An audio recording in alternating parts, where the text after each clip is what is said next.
More entertaining? Jokic, who's efficient and passes the ball and looks like one of those air flyer things outside of a car dealership? Or Joel Embiid, who's funny and engaging and scores more points? This was not complicated. I don't know one person outside of a bunch of people perhaps somewhere in Eastern Europe who are saying to themselves, let's cobble together some coins so we can see the Joker. No, the only Joker that people care about is Joaquin Phoenix and that terrible Joker movie that came out a couple years ago. They'd still rather watch that on DVD or Netflix or Disney Plus than go see the Joker now. He's not entertaining, he's not engaging, he's just a stats hog, and that's not interesting. Kevin Durant decided to throw some bows at the Eastern European air dancer, which is basically what he does. He flops like a soccer player. But at least Messi is an international champion, so I can tolerate his flopping, or Mbappe. He's incredibly boring to watch, and I've compared him to Tim Duncan. I found Tim Duncan to be painful to watch. He was boring. He was the greatest player to ever watch in the What you got against good basketball? We can't kick you out yet. You just got here. I'm starting to regret letting this in.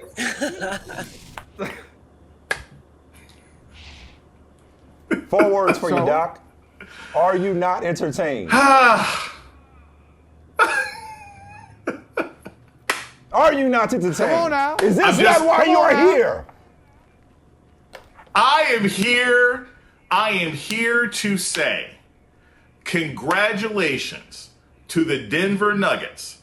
Congratulations to the Joker fans for him being the first NBA Finals MVP to make his way through 3 play-in teams. Quite the accomplishment. Woo. 3 play-in teams. Great. Lakers, Heat, Timberwolves, all these play-in teams that they managed to beat. Great accomplishment. Wonderful accomplishment. He is still an air dancer. Man. I still find his way of playing to be boring.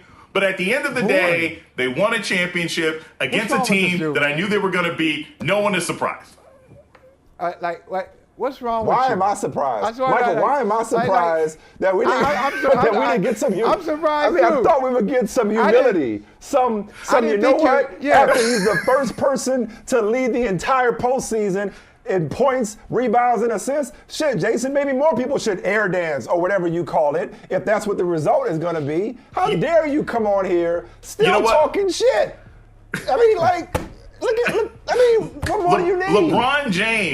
LeBron James led an entire finals, right, in stats, points, assists, numbers. He did that in a losing effort. I'm not moved by this. I'm not saying that the Joker is not a good player. He is an absolutely perfectly set. He's Panda Express. You know, if you just really want some Chinese food at the time, you'll eat it. It's not great. It's not something you're proud of. You can pretty much find it in any sort of remaining food court, and it'll satisfy you. Is it something you're excited about? No. And that's what I think of Joker. But hey, he's a champion now. He's part of that group of 11 who's got 2 MVPs and an MVP of the finals. Congratulations for him. We will see what happens next year when they're not playing a series of play-in teams and he might actually face somebody in the finals who is capable of providing defense.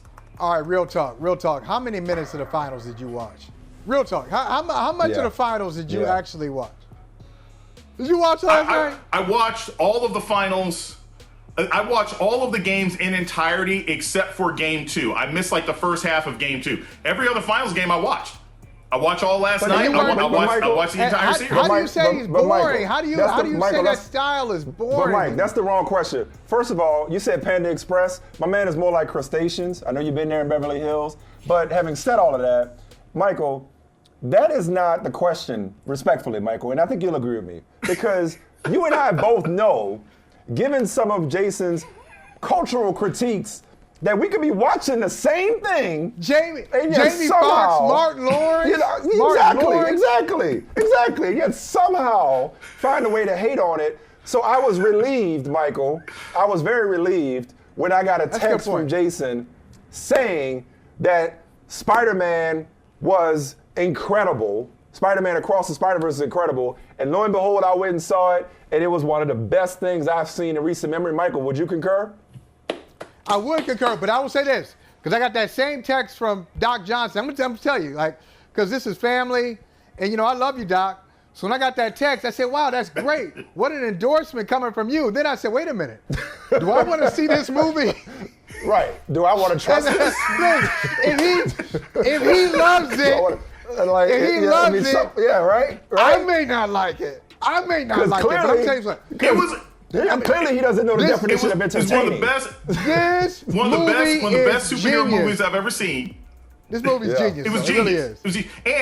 And I will add, guys, and I don't remember if I had texted you, but the last time, I'm talking Top Gun Maverick and Fast movies and everything else like that. The last time I was in a theater when the movie ended and everybody spontaneously stood up and clapped was Endgame. Yeah. Like, I haven't been in a theater where people responded to a movie the way they did with Across the Spider-Verse. It was amazing. I sat there just in my chair like, I don't even know what I just saw. It was that incredible.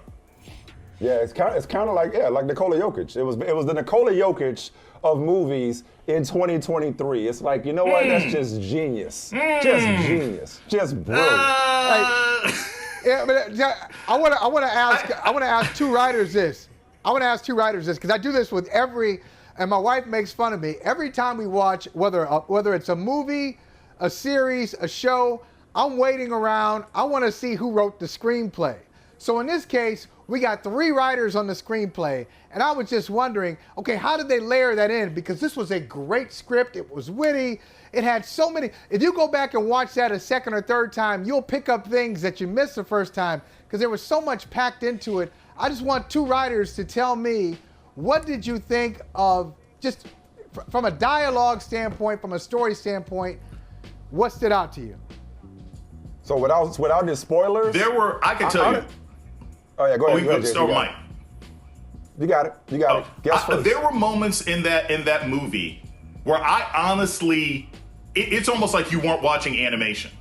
When Miles is in the room talking to his parents and expressing his frustration before he goes out the window, I was like, this looks like live action. The internal cultural jokes about the fact that Gwen, this white girl, keeps calling adults by their first name. The references to the fact Miles just saying like I quit and outsmarting everybody. I mean, there were layers of writing to this movie that I am shocked. There's a reason why they have 3 directors and one of them is African American, because I think in order to get this level of depth on top of the technical complications of making a movie like this, getting the voices right. Look, I left this film thinking I would go watch an Indian Spider-Verse movie. I would go watch a Gwen spinoff. Every single cultural reference and pop culture reference, there was a sight gag in that movie to the Spider-Man and His Amazing Friends cartoon where they teamed up with the X-Men. Like, it was every single thing in that film actually made sense, and it wasn't fan service, it was quality writing. I've never seen anything like it. I don't think you can make a lot of movies like that because you're not going to have that much goodwill to build up that sort of beauty in writing over 4 or 5 years. Yeah, I guess it's just the relationships for me, like the authenticity, cultural authenticity when it comes to, the family dynamic, really not just for Miles Morales, but also for Gwen Stacy. Like, it felt like I was watching just like a parenting class. Like, I found myself connecting to Miles's parents, not just because of some of those like moments of like, oh, she uses first names, but not just that, but just Same even age. like, Same like age, Mike, right? We got teenage children, Michael. It's like managing teenagers. It's like, and I watched it with both my oldest kids, and I'm like, man, this was such a great family entertainment experience, Jason. Like, it was true to. And you tell us, like, it felt like it was very true to the Miles Morales character, or has been true to the Miles Morales character in both iterations of Spider-Man, correct? I'll take it one step further. It's better. And I say this with no insult to any of the people who have written the comic. Miles Morales was created by Brian Bendis, back to sort of take over after Peter Parker died. I have always felt like the Miles Morales comic has never really captured his personality. The video games do, and this movie does. This movie makes me see this 15-year-old kid. This movie makes me understand why he has this connection, and he's feeling kind of lonely because he's going through being 15, and he's got superpowers, and he connects with this young lady who's also got the same experience. It is better than the comic, and I don't think I can say that about most presentations in the larger sort of cinematic universe. It's phenomenal.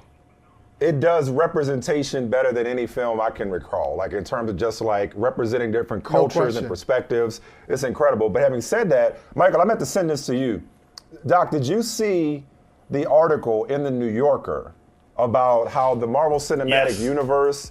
Yeah, what did you think of that? Because I just saw Guardians 3. I enjoyed it. Lately, Marvel has been sort of hit or miss. So how did you feel about the article's commentary that it might be kind of running its course? Everybody has been saying that about Marvel movies for like 8 years, okay? Yeah. Everybody wants to be at the head of proclaiming the end of something. I'm sure somebody wrote in the 1970s, we have finally seen the end of these campy science fiction films. And then Star Wars came out, right? I'm sure somebody in the 40s said, America is tired of World War II films and cowboy movies. And then Gunsmoke came out. You ain't gonna see the end of superhero movies anytime soon, and you're not gonna see the end of Marvel characters anytime soon because, as the article points out, and they don't want to acknowledge and admit, in an IP-driven world, right, where studios, even though they're making billions, shout out to the writer's strike, studios don't want to take any risks. Making products off of pre-established characters is going to remain the default for high-end action films. Guys, over the last 20 years, what kinds of big budget action films have been made that don't include superheroes? The only other one you got is Fast and Furious, and that's basically a multicultural version of that cartoon Mask we watched when we were kids. Yeah, I think the other thing, Doc and Michael, is I think a lot of times critics, and I've always said this about critics, sometimes critics just really overthink it and they don't put themselves in the mind or in the hearts of fans, of these passionate fans all of these franchises. So from a critical standpoint, maybe it's not checking all the boxes that you wanted to, or you think, oh, this is not a great film. This will never be nominated for Film of the Year or Screenplay of the Year, but the fans love it, and the fans hold them accountable. The fans will tell you, hey, this is authentic or not, this is good or not, hey, do it again. They don't say stop doing it, they say do it better. And if you want us to come back, do it better. Not only... Well, and technically, just to be clear, and correct me if I'm wrong, Jason, I'm pretty sure I'm right on this, this Miles Morales Spider-Verse iteration is not part of the MCU. Just because we don't want nobody yelling at us being like, hey, that ain't the same. That's not the same thing. Spider-Man is part of Marvel, but not these films. That's Tom Holland. But what I was going to say real quick, Jason, is just that for me, like nobody bats 1,000. And I think what the article does get right is, yes, there's a void without Robert Downey's Iron Man. There's a void without Chris Evans' Captain America. There's, Mark Ruffalo's Hulk is still involved, in She-Hulk or what have you. There's a void, and it has kind of like felt like it's stumbling a little bit with like Love and Thunder and a couple other ones that I didn't really enjoy. But it's finding its way again, I think, with this new cast of characters. I'm looking forward to Secret Invasion. The Secret with Samuel L. Jackson, the Disney Plus series coming out? Yeah. Hey, man. Secret Invasion looks good. Thunder. I think... Oh, Love and Thunder was okay. The Marvels looks great. With the 3 Captain Marvels, I'm actually really excited about that because I thought the first Captain Marvel was just okay, but I think Brie Larson with 2 other people could actually make a decent film. The real question is going to be, and again, ain't none of these movies gonna flop, right? Because they've got international audiences that want to watch them. The real question is going to be, when you reform the Avengers, first off, Marvel got to figure out what they're going to do with some problematic issues with leads at this particular point and certain news reports and ongoing legal cases. But when those, that has a huge impact because going forward, what the sort of strategy has been is that since you don't have Chris Evans and you don't have Robert Downey Jr., these movies are more focused on who the bad guys are. And if Kang and Namor are mired in problematic behavior, we cannot judge, we don't know, we haven't gone through the whole legal process. I don't know that I think Anthony Mackie can carry an Avengers movie on his own. Because that's two major, not to trivialize the real world issues, but in this fantasy world, that's two major setbacks because just on screen, Kang and Namor, both those villains crushed. They were perfect. Right. They were absolutely, because I enjoyed Quantumania, and you can't watch it the same now. Me too. Thank you, Jason. Hey, thank you for watching Brother from Another. If you haven't hit that subscribe button, go ahead and do that now. Don't forget, you can catch us 3 to 4 weekdays on PeacockTV.com and on Sirius XM Channel 85.